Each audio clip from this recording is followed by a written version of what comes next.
First ஆரம்பிக்கும் போது ஆகாஷ் சொன்னது வந்து, அண்ணே இது வந்து நம்ம டிசம்பரில் ஷூட் ஆரம்பிக்கிறோன்னு, அதுக்கப்புறம் நம்ம படம் வந்து முடிச்சிருவோம். ஸோ மேம்டையும் நான் பேசிட்டேன், படம் வந்து தீபாவளிக்கு கொண்டு வரலாம் இல்லை அக்டோபர் கொண்டு வரலாமான்னு ஃபர்ஸ்ட் டிஸ்கஸ் பண்ணோம். அப்போ அவர் சொன்னார், இல்லை அக்டோபரில் வந்து விஜய் சாரோட படம் டேட் போட்டாங்க, அதனால அப்போ வேண்டாம், ஜான்வரி பொங்கல் யாருமே அனௌன்ஸ் பண்ணல, நம்ம அதை லாக் பண்ணிவிடுவோம். ஏன்னா இங்கே நம்ம ஊரில் 10 நாள் லீவ் இருக்குது, அதை லாக் பண்ணி தானே நான் ஃபுல்லாக ஒர்க் பண்ண போகிறேன்னாரு. சூப்பர் ப்ரோ, நீங்கள் அது உங்களுடைய கால், நீங்கள் தான் ப்ரொடியூசர், சூப்பர் ஓகே அப்படின்னு சொல்லி டிசைட் பண்ணியாச்சு. அதுலேருந்து சில நாள் கழிச்சு விஜய் சாரோட படம் ஜனநாயகன் வந்து டேட் வந்து பொங்கலுக்கு வருதுன்னு சொல்லி ஒரு அனௌன்ஸ்மெண்ட் வந்துச்சு. நான் உடனே ஐயோ இது பொங்கலுக்கு வருது அப்படின்னு சொல்லிட்டு நான் டக்குன்னு ஆகாஷ் ப்ரோ கால் அடிச்சேன். ப்ரோ இந்த மாதிரி அனௌன்ஸ்மெண்ட் பார்த்தீங்களா? ஆமாண்ணே, அவங்க வந்து சேஞ்ச் பண்ணியிருக்காங்க அப்படின்னு சொன்னாங்க. நான் சொன்னேன், ப்ரோ இது மாதிரி அந்த படமும் வருது, நம்மளும் பொங்கல் சொல்கிறோமே போது 10 நாள் இருக்கிறதுனால 2 படம் கண்டிப்பாக தாங்குனேன் அப்படின்னாரு. ஓகே, நம்ம வந்து ஏதாவது சேஞ்ச் பண்ண முடியுமா அப்படின்னு கேட்டேன். அப்போ அவர் சொன்னார், அண்ணா சேஞ்ச் பண்ணுறதுல ஒரு 2 சிக்கல் இருக்குண்ணே.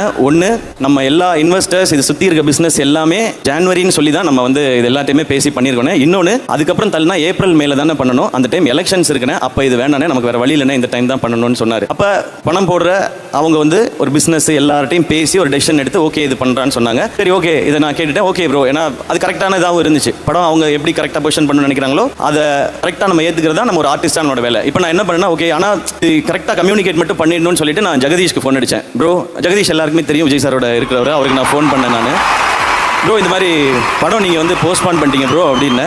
ஆமாம் ப்ரோ, அது வந்து இந்த டிஜிட்டல் பிஸ்னஸ் நிறைய ரீசன்ஸ் இருந்தது, அதனால போஸ்ட்பான் பண்ணிட்டோம் அப்படின்னாரு. ப்ரோ நம்ம படம் அப்போ அனௌன்ஸ் பண்ணியிருந்தோமே ப்ரோன்னு அவரு சொன்னார். ப்ரோ 2 படம் வரலாம் ப்ரோ, 10 days லீவ் இருக்குல்லனாரு. ப்ரோ 2 படம் வரது பிரச்சனை இல்லை ப்ரோ, சாரோட லாஸ்ட் ஃபிலிம்னு சொல்கிறாங்க, அதனால தான் ப்ரோ எனக்கு வந்து அது வரியா இருக்குன்னு அதனால தான் யோசிச்சுட்டு இருக்கேன்னு.